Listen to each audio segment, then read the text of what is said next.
Waterproof makeup step by step কিভাবে করবে সেটাই আজ আমি এই ভিডিওতে শিখিয়ে দেব। আমি যে মেকআপটি আজ করেছি সেটি সোয়াচ প্রুফও। আমি সোয়াচ করে দেখিয়ে দিচ্ছি। দেখো একটু আমার হাতে কিন্তু মেকআপ উঠে আসেনি, দুদিকে কিন্তু সেম দেখাচ্ছে। আর এভাবে মেকআপ করলে মেকআপ অনেক বেশি লং লাস্টিংও হয়, ঘেমে যায় না, উঠেও যায় না, গলেও যায় না, আর একদমই কেকি দেখায় না। তো চলো স্টেপ বাই স্টেপ শুরু করা যাক। তো এর জন্য প্রথমে আমি ফেসটাকে ভালোভাবে ক্লিন করে নিয়েছি, দেন লাগিয়ে নিচ্ছি একটি টোনার। অ্যান্ড টোনার লাগানোর কিছুক্ষণ পর আমি লাগিয়ে নিচ্ছি একটি ময়শ্চারাইজার।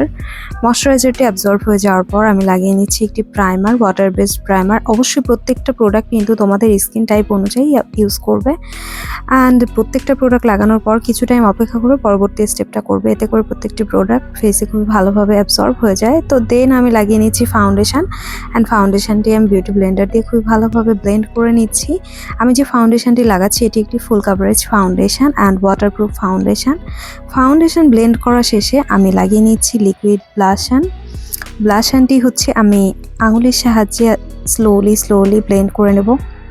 দেখতেই পাচ্ছ কত সুন্দর দেখাচ্ছে ব্লাশটি, আর অনেক ন্যাচারাল লাগে এভাবে ব্লাশ ব্লেন্ড করলে। অ্যান্ড এভাবে অনেক বেশি প্রোডাক্টও ওয়েস্ট হয় না। তো ব্লাশনটি আমি হচ্ছে আমার নাকে ব্লেন্ড করার সময় হালকা একটু কন্ট্রোলের মতো করে নেব, কারণ আমি এই ভিডিওটাতে আলাদা করে কন্ট্রোল করিনি। তো দেন হচ্ছে আমি লাগিয়ে নিচ্ছি কনসিলার আমার dark circle area and highlight এরিয়াগুলোতে। কনসিলার অ্যাপ্লাই করে নেওয়ার পর আমি সেটিকেও বিউটি ব্লেন্ডারের সাহায্যে ভালোভাবে ব্লেন্ড করে নেব। অ্যান্ড হ্যাঁ, আমি প্রত্যেকটি প্রোডাক্ট খুবই স্লোলি আস্তে আস্তে করে একটু সময় নিয়ে ভালোভাবে ব্লেন্ড করে নিচ্ছি। এতে করে মেকআপ একদমই কেকি হয় না, আর কোনো প্রোডাক্ট অনেক বেশি লাগানো যাবে না, অল্প করেই লাগাতে হবে। অ্যান্ড দেন হচ্ছে আমি লুজ পাউডার আমার হাতে একটু ঘষে কমিয়ে নিয়েছি, এক্সট্রা লুজ পাউডার। দেন হচ্ছে আমি সেটা দিয়ে আমার মেকআপটাকে বেক করে নিয়েছি 5-7 মিনিট রেখে, দেন এক্সট্রা পাউডার ডাস্ট অফ করে নিচ্ছি। এভাবে মেকআপটা বেক হয়ে যায়, সো গলে যাওয়ার সুযোগ থাকে না, একভাবে বলতে পারো সেট হয়ে যায় মেকআপটা। অ্যান্ড এটা একটি ম্যাট ফিনিশ লুক দেয়। তো দেন হচ্ছে আমি হালকা একটু পাউডার ব্লাশনও লাগিয়ে নিয়েছি অ্যান্ড হাইলাইটার লাগিয়ে নেওয়ার পর আমি মেকআপটাকে সেটিং স্প্রে দিয়ে সেট করে নিয়েছি। তো দেন আমি চলে আসছি আমার আই মেকআপ লুকে।